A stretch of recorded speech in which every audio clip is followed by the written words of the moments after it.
సడన్‌గా ప్రపంచమంతా జాంబీలుగా మారి, ఒకే ఒక్కడు మాత్రం నార్మల్‌గా బతికుంటాడు. కొన్ని నెలల తర్వాత ఒంటరితనం తట్టుకోలేక అతను కూడా సూసైడ్ చేసుకోబోతాడు. అప్పుడే ఇంకో అమ్మాయి కూడా బతికే ఉందని తెలుస్తుంది.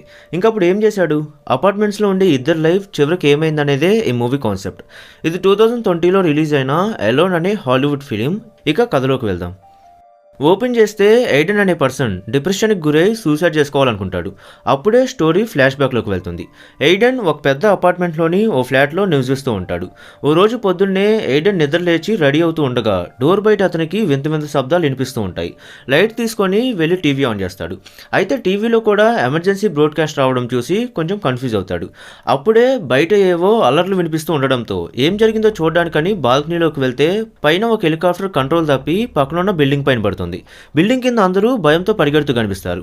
ఎయిడెన్కి ఇంక ఇదంతా చూసి భయమేసి లోపలికి వచ్చి చూస్తే అప్పటికే ఎయిడెన్ పక్క ఫ్లాట్లో ఉండాల్సిన నైబర్ తన ఫ్లాట్లోకి వచ్చేసి ఉంటాడు. టెన్షన్లో ఉన్న అతను ఎయిడెన్ని ఎక్కడైనా దాక్కోమని చెప్పి వాష్రూమ్లోకి వెళ్ళిపోతాడు. అప్పుడే అతని మెడపైన ఉన్న గాయాన్ని ఎయిడెన్ గమనిస్తాడు. అదే టైంలో టీవీలో ఎమర్జెన్సీ న్యూస్ టెలికాస్ట్ చేస్తారు. సిటీలో జాంబీ వైరస్ అటాక్ అయిందని, ఆ ఇన్ఫెక్షన్ కరవడం వల్ల లేదా రక్కడం వల్ల ఏర్పడే బ్లడ్ ద్వారా సోకుతుందని చెప్తారు. అలా ఇన్ఫెక్ట్ అయిన వాళ్ళు కూడా కొన్ని నిమిషాల్లోనే జాంబీలుగా మారిపోతున్నారని చెప్తారు. అది చూసి ఎయిడెన్ వెంటనే వెళ్ళి వంటగదిలోని నైఫ్ తెచ్చుకుంటాడు. అయితే వాష్రూమ్ నుండి బయటకు వచ్చిన నైబర్కి అప్పుడే కళ్ళు ఎర్రగా మారుతూ ఉంటాయి. అది చూసి ఎయిడెన్ అతన్ని బయటకు వెళ్ళిపోమని చెప్తాడు. అతను వినకపోయేసరికి నైఫ్తో బెదిరిస్తాడు. దాంతో అతను పూర్తిగా జాంబీగా మారకముందే బయటకు వెళ్ళిపోతాడు. అప్పటికే వేరే జాంబీస్ అతనిపై అటాక్ చేయడంతో ఎయిడెన్ వెంటనే డోర్ క్లోజ్ చేసుకుని జాగ్రత్త పడతాడు. కట్ చేస్తే న్యూస్లో ఎవరిని కలవద్దని, అందరూ ఇంట్లోనే ఉండాలని వార్న్ చేస్తూ ఉంటారు. అప్పుడే ఎయిడెన్ తన ఫాదర్ నుండి వచ్చిన మెసేజ్ని చూస్తాడు. వాళ్ళు సిటీకి రావడానికి ఎంత ట్రై చేసినా కుదరలేదని, సో జాగ్రత్తగా ఉండమని, ఎట్టి పరిస్థితుల్లోనూ బయటకు వెళ్ళొద్దని చెప్తారు. ఎయిడెన్ వాళ్ళకి కాల్ చేయడానికి ట్రై చేస్తాడు, కానీ నెట్వర్క్ అస్సలు పనిచేయదు. అలా తన అపార్ట్మెంట్లోనే రోజులు లెక్క పెడుతూ ఒక కంప్లీట్ లాక్డౌన్లో ఉండిపోతాడు. ఒక 5 days అయ్యాక బోర్ కొట్టి తన అపార్ట్మెంట్ క్లీన్ చేసుకుంటాడు. అప్పుడే న్యూస్లో మెయిన్ సిటీస్ అన్నీ పూర్తిగా జాంబీస్తో ఇన్ఫెక్ట్ అయ్యాయని, అందరినీ జాగ్రత్తగా ఉండమని చెప్తారు. ఎయిడెన్ ఇంట్లోకి జాంబీస్ రాకుండా ముందు జాగ్రత్తకి మెయిన్ డోర్ అడ్డంగా ఫ్రిడ్జ్ పెడతాడు. రోజు రాత్రులు ఆ రోజు అతనికి జరిగింది చెప్తూ తన ల్యాప్టాప్లో రికార్డ్ చేసి సోషల్ మీడియాలో పోస్ట్ చేస్తాడు. కొన్ని రోజుల తర్వాత వాటర్ సప్లై కూడా ఆగిపోతుంది. ఇంక ఇప్పుడు తాగడానికి ఏం చేయాలో అర్థం కాదు. అతని వ్లాగింగ్ కూడా 16 episodes చేరుకుంటుంది. చాలా రోజులు రూమ్లో ఒంటరిగా ఉండేసరికి ఎయిడెన్కి హెల్యూజినేషన్ స్టార్ట్ అవుతాయి. దాంతో ఒక్కడే సౌండ్ లేకుండా గిటార్ ప్లే చేయడం, ఒక్కడే బేస్బాల్ ఆడడం లాంటివి చేస్తూ సమయాన్ని గడుపుతూ ఉంటాడు. ఇంకా ఫ్రస్ట్రేషన్ తట్టుకోలేక అర్ధాన్ని పగలగొడతాడు. ఆ సౌండ్కి అట్రాక్ట్ అయ్యి మిగతా అన్ని జాంబీస్ అతని ఇంట్లోకి రావడానికి ట్రై చేస్తాయి. అయితే ఒక జాంబీ మాత్రం వెంటిలేటర్ ద్వారా ఆ ఇంట్లోకి వచ్చేస్తుంది. లోపలికి వచ్చి ఇల్లంతా వెతుకుతుంటుంది. అదృష్టం బాగుండి మన హీరో ఆ జాంబీని బ్యాట్తో కొట్టి చంపేస్తాడు. బాడీని బాల్కనీ నుండి బయటకు పడేసి తర్వాత వెంటిలేటర్ అడ్డంగా సర్ఫ్ బోర్డ్ని ఫిక్స్ చేసి వేరే ఏ జాంబీస్ రాకుండా జాగ్రత్త పడతాడు. అలా ఆ లాక్డౌన్లో రోజులు గడిచిపోతుంటాయి. ఫైనల్గా ఒక రోజు తన మదర్ నుండి వాయిస్ మెసేజ్ వస్తుంది. ఇతను ఆ వాయిస్ మెసేజ్ వింటుండగానే అంతలో జాంబీలు వాళ్ళపై అటాక్ చేసినట్టు సౌండ్స్ వినిపిస్తాయి. అది విని ఎయిడెన్ చాలా బాధపడతాడు. కోపంతో ఇంకా అక్కడ నుండి బయటికి వెళ్ళి జాంబీల్ని చితకబాదాలనుకుంటాడు. కానీ బయటికి వెళ్ళాక అవల ఒక్కసారిగా ఇతనిపై అటాక్ చేయడంతో అతను అనుకున్న దానికంటే అవి చాలా డేంజర్ అని అర్థమై ఎలాగోలా వాటి నుండి తప్పించుకొని మళ్ళీ తన అపార్ట్మెంట్లోకి వచ్చేస్తాడు. కొన్ని రోజులు గడుస్తాయి. సిటీలో పవర్ సప్లై కూడా అయిపోతుంది. ఇంకా అతను నిరాశకు చెంది సూసైడ్ చేసుకోవాలనుకుంటాడు. ఇదే మనకి స్టార్టింగ్లో చూపించిన ఆ సూసైడ్ సీన్. అయితే కరెక్ట్గా అతను ఉరేసుకునే టైంకి తన ఎదురుగా ఉన్న బిల్డింగ్లో ఒక అమ్మాయిని చూస్తాడు. ఎవరా అమ్మాయి అని చూసేలోపే కాళ్ళ కిందన కుర్చీ జారిపోతుంది. అయితే అదృష్టం బాగుండి అతనికి ఉరేసుకోవడం రాదు కాబట్టి ఎలాగోలా బతికి బట్టగడతాడు. ఇన్ని రోజులు ఒంటరితనం తట్టుకోలేక సూసైడ్ చేసుకోబోయాడు. కానీ ఇప్పుడు బతకడానికి ఒక తోడు దొరికేసరికి ఇంకా ఆలోచనని విరమించుకుంటాడు. నెక్స్ట్ డే ఆమెతో మాట్లాడడానికి ట్రై చేస్తాడు. ఆమెతో మాట్లాడాలనుకున్నవన్నీ ముందే పేపర్ మీద రాసి పెట్టుకుంటాడు. సౌండ్ చేస్తే జాంబీలకు తెలిసిపోతుంది కాబట్టి ఆ పేపర్స్తోనే ఆమెతో కమ్యూనికేట్ అవుతాడు.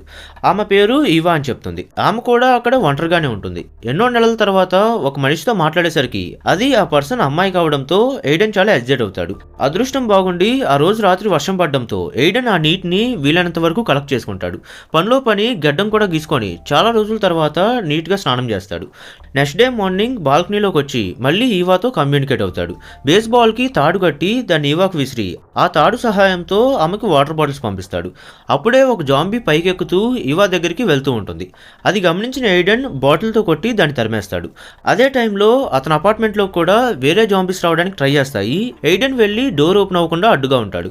కాసేపటికి ఆ జాంబీస్ అక్కడ నుండి వెళ్ళిపోయాక తన బేస్బాల్ బ్యాట్ తీసుకుని వెళ్ళి బాల్కనీలోకి వచ్చిన ఒక జాంబీని కొట్టి కొట్టి చంపేస్తాడు.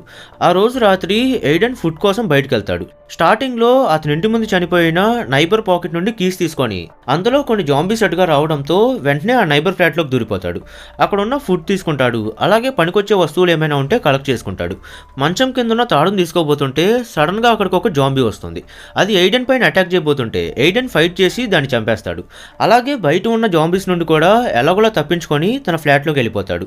అతను తెచ్చిన వస్తువుల్లో వాకీ టాకీ సెట్ ఉంటుంది. సో ఆ వాకీ టాకీని ఎలాగోలా ఇవా ఫ్లాట్లోకి విసురుతాడు. నెక్స్ట్ డే మార్నింగ్ ఎయిడెన్కి మెలకు వచ్చేసరికి వాకీ టాకీలో ఇవా మాటలు వినపడతాయి. చాలా రోజుల తర్వాత ఒక మనిషితో మాట్లాడుతున్నందుకు అతను చాలా హ్యాపీగా ఫీల్ అవుతాడు. ఈవా కూడా అలానే ఫీల్ అవుతూ వాకీ టాకీ ఇచ్చినందుకు ఎయిడెన్కి థ్యాంక్స్ చెప్తుంది. ఇంట్లో ఫుడ్ అయిపోవడం గమనించిన ఎయిడెన్ బయటికి వెళ్ళాలనుకుంటాడు. వాష్రూమ్లోని ఆ సర్బోర్డ్ని తీసి వెంటిలేటర్ లోపలికి ఎక్కుతాడు. అయితే ఆ వెంటిలేటర్ టనెల్లో ఒక జాంబీని చూసి భయపడతాడు. కానీ అది ఆల్రెడీ చనిపోయి ఉంటుంది. అలా వెంటిలేటర్ గుండా ఒక అన్నోన్ ఫ్లాట్లోకి వెళ్తాడు. అది చాలా నీట్గా ఉంటుంది. అందులో జాంబీస్ లాంటివి కూడా ఏం కనిపించవు. పైగా లోపల కావాల్సినంత ఫుడ్ ఉంటుంది. అప్పుడే ఆ ఫ్లాట్లో ఇంకొక మనిషి కనిపిస్తాడు. అతను ఇన్ఫెక్ట్ అవ్వలేదు, నార్మల్గానే ఉంటాడు. అతనే ఆ ఫ్లాట్కి ఓనర్ అని చెప్తాడు. ఆ ముసలాయన ఎయిడెన్తో కాసేపు మాట్లాడి తర్వాత ఎయిడెన్ని వెళ్ళి నీకు కావాల్సిన ఫుడ్ తీసుకోమంటాడు. కానీ ఆ తర్వాతే తెలుస్తుంది ఇది ఆ ముసలోడు వేసిన ట్రాప్ అని.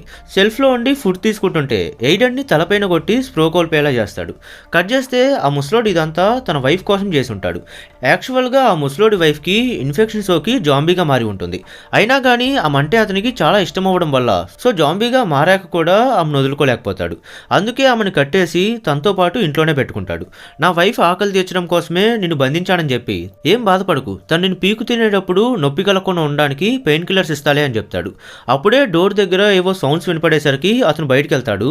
అలా ఆ ముసలోడు బయటికి వెళ్తాడో లేదో ఈ గ్యాప్లోనే ఎయిడెన్ కట్లు విప్పుకుంటాడు. ఇంకా ఆ ముసలోడు తిరిగి రాగానే అతన్నే ఆ జాంబీ మీదకి నెట్టేసి ఎయిడెన్ అక్కడి నుంచి ఎస్కేప్ అవుతాడు. దాంతో ఆ జాంబీ తన భర్తనే పీకు తినేస్తుంది. తర్వాత వాకీ టాకీలో ఇవా మాట్లాడుతూ తన అపార్ట్మెంట్లోకి జాంబీస్ వచ్చాయని టెన్షన్గా చెప్తూ ఉంటుంది. ఎయిడెన్ వెంటనే కిందకు దూకి ఇవాని కాపాడడానికి వెళ్తాడు.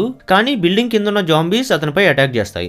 ఒక జాంబీని గన్తో షూట్ చేయడంతో ఆ సౌండ్కి అట్రాక్ట్ అయ్యి మిగతా జాంబీస్ అన్నీ కూడా అతను వెంటబడడం స్టార్ట్ చేస్తాయి. జాంబీస్ చాలా ఎక్కువ ఉండేసరికి వాటి నుండి తప్పించుకుంటూ ఫాస్ట్గా ఈవా బిల్డింగ్ పైకి ఎక్కుతాడు. ఈవా కింద ఉన్న ఫ్లాట్ వరకు చేరుకొని ఆమెను కూడా కిందకు వచ్చేయమని చెప్తాడు. అలా ఈవా కూడా కిందకు వచ్చేయడంతో ఫైనల్గా వాళ్ళిద్దరూ ఫస్ట్ టైం కలుసుకుంటారు.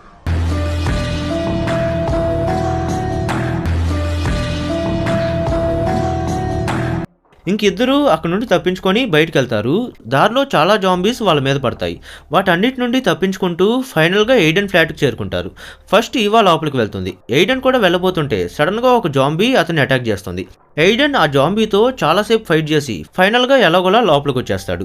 అతన్ని జాంబీ రక్కిందేమో అని డౌట్ పడతాడు. ఈవాకి బ్యాట్ ఇచ్చి ఒకవేళ అతని బాడీ పైన జాంబీ రక్కిన గాయాలు ఏమైనా కనిపిస్తే ఏమాత్రం ఆలోచించకుండా వెంటనే తన్ని కొట్టి చంపేయమని చెప్తాడు. అయితే ఈవా ఆల్రెడీ అతనితో ప్రేమలో ఉంటుంది కాబట్టి అతన్ని చంపలేనని చెప్తుంది. దాంతో ఎయిడెన్ బాల్కనీలోకి వెళ్ళి నిలబడి ఒకవేళ ఇన్ఫెక్ట్ అయితే తనే కిందకు దూకేసి సూసైడ్ చేసుకుందాం అనుకుంటాడు. కానీ షర్ట్ ఇప్పి చూస్తే అతని ఒంటి మీద గాయాలేమీ కనిపించవు. సో ఇంకిద్దరు హ్యాపీగా ఫీల్ అవుతారు. డోర్ దగ్గర ఉన్న జాంబీలు ఇంట్లోకి రావడానికి ట్రై చేస్తుంటాయి. ఇద్దరు పరిగెత్తి వెళ్ళి డోర్ ఓపెన్ అవ్వకుండా గట్టిగా పట్టుకుంటారు. అప్పుడు వాళ్ళిద్దరూ ఎండ్ అవాంతరాలు వచ్చినా సరే చివరి వరకు కలిసే ఉండాలని ఒకరికొకరు ప్రామిస్ చేసుకుంటారు. ఇక్కడితో